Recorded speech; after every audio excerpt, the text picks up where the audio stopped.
Hi, everybody. Welcome to episode 54 of Radio 815, the podcast dedicated to examining the works of writer, director, producer J.J. Abrams and his extended Bad Robot universe.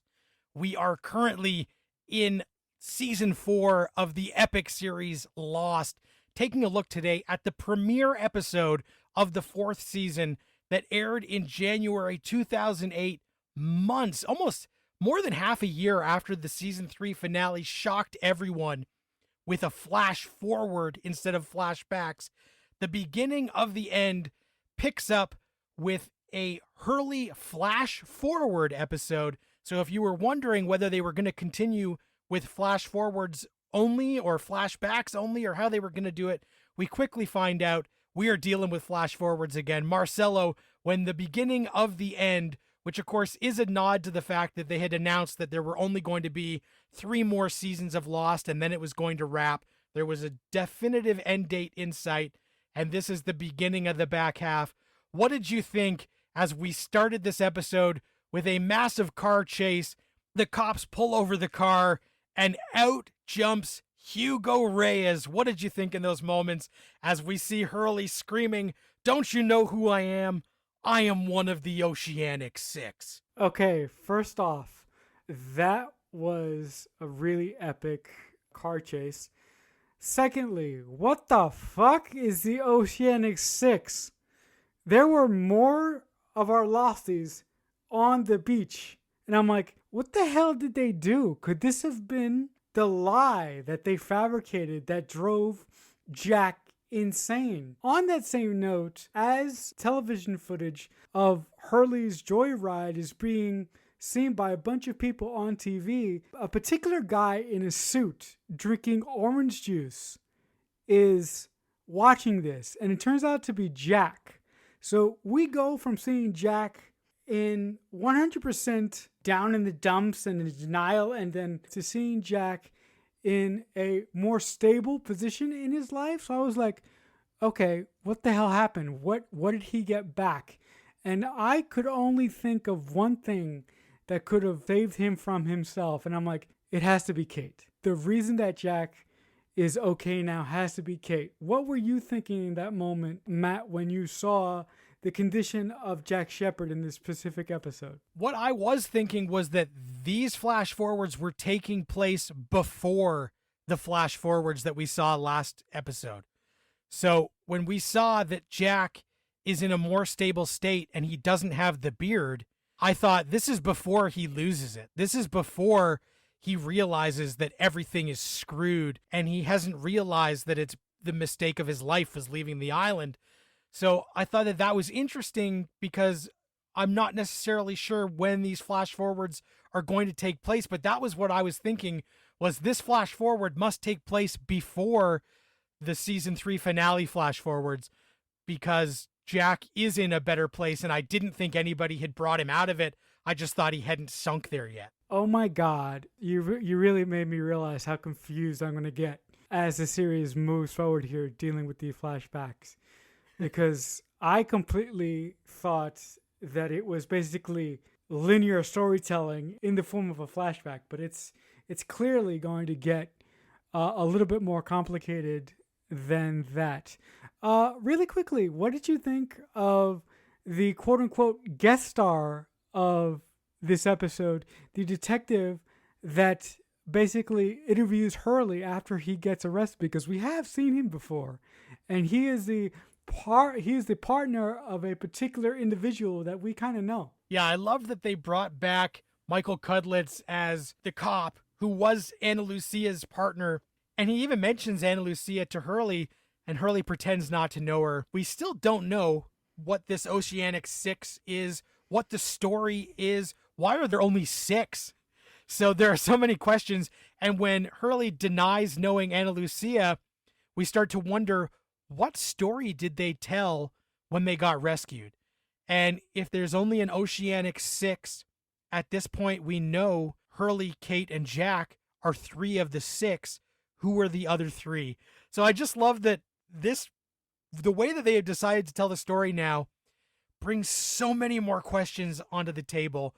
And they're a different kind of question than we were asking before. And now they're playing with dramatic irony where we can see something in the present on the island. The characters can be happy, loving life. We see Hurley doing a cannonball for joy when he thinks they're on the beach, that they're going to get rescued. And he tells Bernard, this is one of the happiest days ever. Dude, I won the lottery in real life. And when I get back, because they thought we were dead, that money is going to be gone. I am going to have a clean slate and everything is going to be perfect. And now, because we're doing flash forwards, we can see everything is not perfect and this clean slate does not exist. So it makes those scenes in the present even more tragic than they are as we're watching them. They use that device a couple of times in this episode where something happens on island that seems like a great thing. And then we go to a flash forward where a character tells us that that was a mistake. And I just love that it adds this whole new layer to Lost where when I'm watching a scene, I'm not sure how to feel because how the scene is making me feel, I might get information 20 minutes later that changes the way I view that scene. And I thought that is just such a cool new dynamic with the dramatic irony and reframing everything from a new perspective, that the storytelling with this flash forward device is so broad and expanded. The possibilities are limitless. And I do love that everything that takes place on the island in this episode is the direct aftermath of the Through the Looking Glass episode. And we get lots of joyful moments where Rose and Bernard are reunited and heartbreaking moments where Desmond tells people that Charlie died. And when Hurley tells Claire that Charlie is dead, it is like ripping a Band-Aid off. It reopens that wound of Charlie's death that it hits hard again, man. It got me again in this episode. I would have to agree with you 100%. The fact that Desmond is the first one that sort of steps up to volunteer to tell Claire what happened to Charlie, and the fact that Hurley says, no, I'll be the one to do it. And the fact that he walks up to her and he doesn't say, I think you should sit down, or I think you should give Aaron to somebody else. I have something to tell you. The fact that he says it right away and wastes no time and he goes, Charlie's dead. He just says it like that. There's no getting ready for it. There's no bracing for it. He just says it. And after he says it, the acting is just phenomenal. It's so great. Yeah, it's so emotional. And I just love that you can read on Hurley's face that the news is bad, but he doesn't hold back. And he says, Charlie died. He's dead. It's heartbreaking, but it was necessary. And it brings back that pain. But also in the flash forwards, we do see Dominic Monaghan as Charlie come and visit Hurley while Hurley is in a mental institution again. I loved those moments because it takes a little bit of the sting out of it, but it still digs deeper to hit us again. I love when him and Hurley are having this talk. He's like, I'm dead, but I am here, but I am dead. And it's like, oh my God, what is happening? But he says to Hurley, who's basically given up and hiding, Charlie says to him, like, they need you, Hugo. Basically telling him, like, get up, you got more work to do. And I love that that happened. And also in the flash forwards just before this, so we find out that it was him seeing Charlie that made him go on this chase with his car because he was freaked out. And he was happy to go back to the mental institution because he feels safe there. And while Hurley is there, he gets a visit from a guy named Matthew Abaddon, played by the freaking awesome Lance Reddick. Anybody who has watched John Wick will know him, and anyone who is a fan of Fringe will remember him as the friggin' awesome Philip Broyles. He shows up as Matthew Abaddon, an attorney for Oceanic Airlines. I love this talk because we already know Jack has been flying around on Oceanic because they got some sort of lifetime pass. And he says to him, like, hey man, I'll give you more perks. Hurley's like, I already have a lifetime pass. Like, what other perks can you give? The conversation takes a quick turn where Abaddon gets more serious and Lance Reddick is so amazing that he just says, are they still alive? And in that moment, it's like, what? What is happening? And Hurley, pushes away from this guy. And it's, okay, who are they talking about? Who does this guy actually work for? What happened on the island? Because in present time on the island, they are still making the call. Naomi dies and they have to fix her phone so that the boat can get a good lock on them.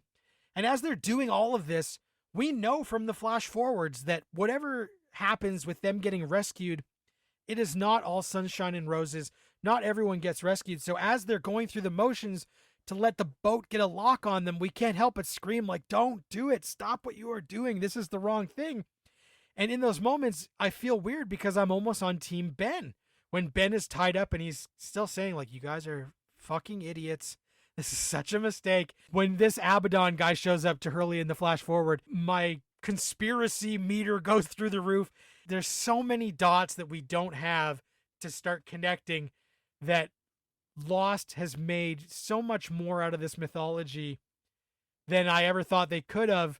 Of the people getting off the island is now such a mystery, and what actually happened. There's so much unknown, and the stuff on the island is still interesting, but knowing that things are not great, that's just so tense that puts my stomach in knots watching these episodes now. When Agent Broyles shows up in the mental institution and says, has that conversation with Hurley that, as you said, eventually turns into something else, I was thinking, there's no way in hell this guy works for Oceanic. He works for another organization that potentially wants the quote-unquote island for nefarious reasons, right? But I really, really like the fact that when Jack goes to visit Hurley in the mental institution, and while they're playing a game of horse, Jack is happy, he's living life, and he's basically happy. He just came back from consulting on a case, he says, and Hurley is the one that tries to convince Jack that, maybe we should listen to Ben. Maybe us getting off the island wasn't that good of an idea in the first place. And I love the fact that he doesn't tell Jack about the visions. After all they have been through, Hurley, for some inexplicable reason, is afraid of telling the people that is closest to him that he's having visions of somebody who is dead. Right. So that really made me think of someone who is losing their mind. Because when you're losing your mind in real life, you want to appear to everyone else to be as normal as possible. But inside of your soul and inside of your head, you know that you're going insane, right? But outwardly, you want to maintain a sense of normalcy as best as you can. So what did you think about Hurley's reasons for not telling Jack that he's seeing, quote unquote, the ghost of Charlie? I think I just figured that Hurley has seen dead people presumably before, or made up people. So he doesn't feel that he needs to share that because it's a secret that he's always kept hidden.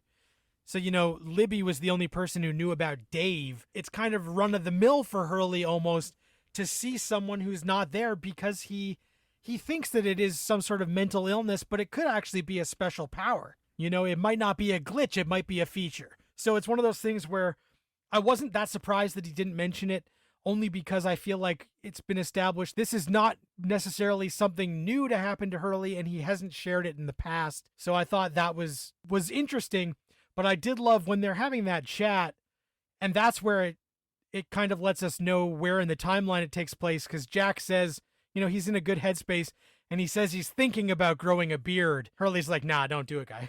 So then we know, okay, he hasn't grown the beard yet, but he's thinking about it. The main centerpiece, and probably the most shocking part of this entire episode for me, though, happens on Island, where the groups all converge, and after they find out, Hurley has that moment where he tells Claire about Charlie. John Locke and Jack have a showdown again with a gun. In those moments, Jack gets the upper hand, and he's aiming the gun at Locke's head, and Locke says, "You won't do it, like you can't." And Jack pulls the trigger. The gun has no bullets, but in that moment, Jack was willing to kill John Locke. He went as far as pulling the trigger, and he didn't know the gun wasn't loaded.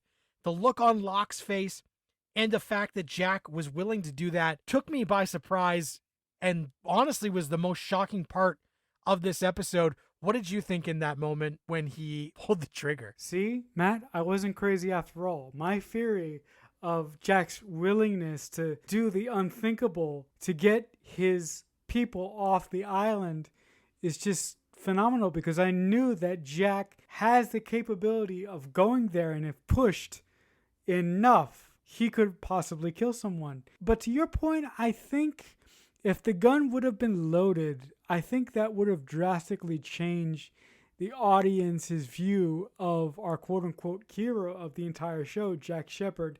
And I think that the writers would have had to have spent the rest of the show sort of redeeming Jack for killing Locke in that particular moment. But the fact that he didn't do that, I think, saved the writers a giant headache. But the thing that happens after that, I find more frustrating, because our Losties sort of break up. A batch of them go with Ben, Locke, and they go hide. But another batch of Losties go with Jack, Kate to get rescued. And I love how in the scene with Hurley and Jack, Hurley apologizes to Jack and he says, "I'm sorry, I should have trusted you. I should have stayed with you." And that line to me was the line of the episode for me. And it really, really hit home for a particular reason.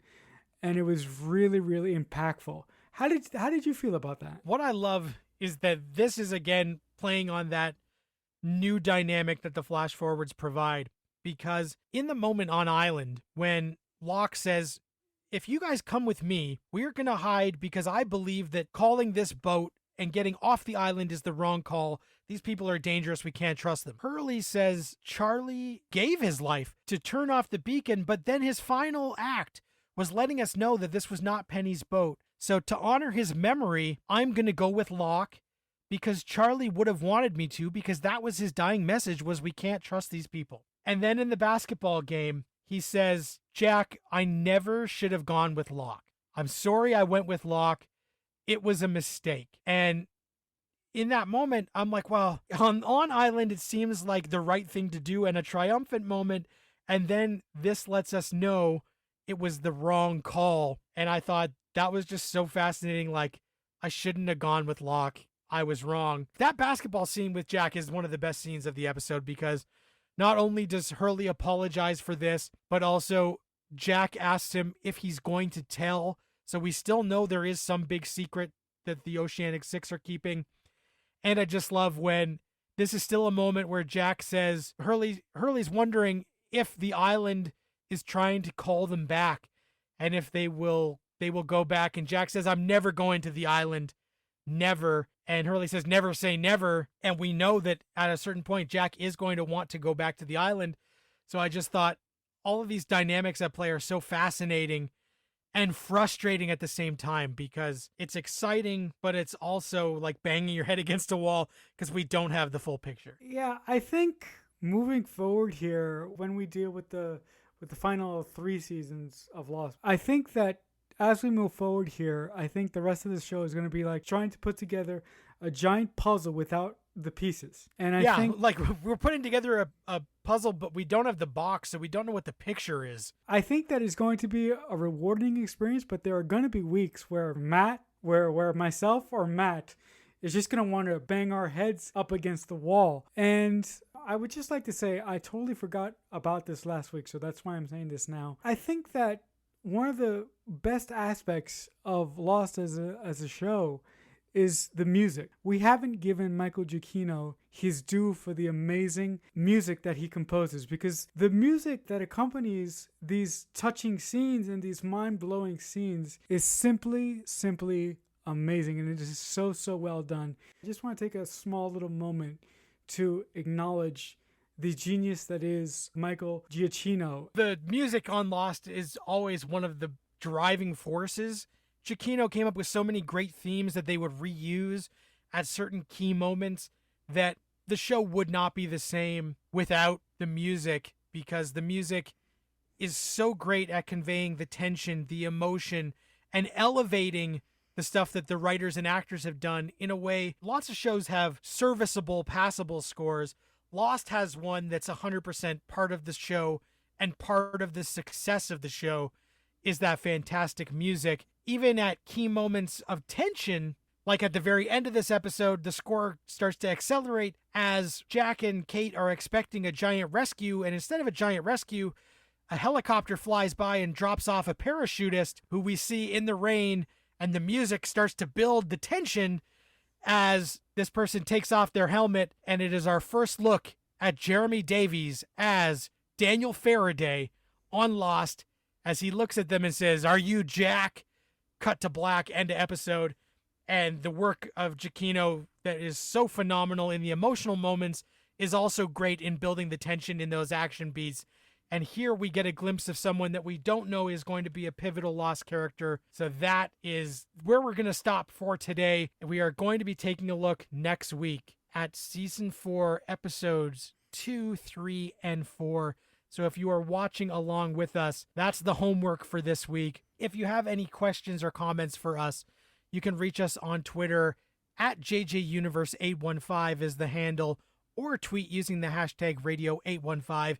If you like the show and find this entertaining at all, tell your friends, let people know. If you want to get in touch with me, best spot is on Twitter at Matt Crandall. Marcelo, if people want to reach out to you, what's the best spot? It's also on Twitter. I'm at CreekFanatic88. So thanks very much for listening. We appreciate it. Until next week, Radio 815 over and out.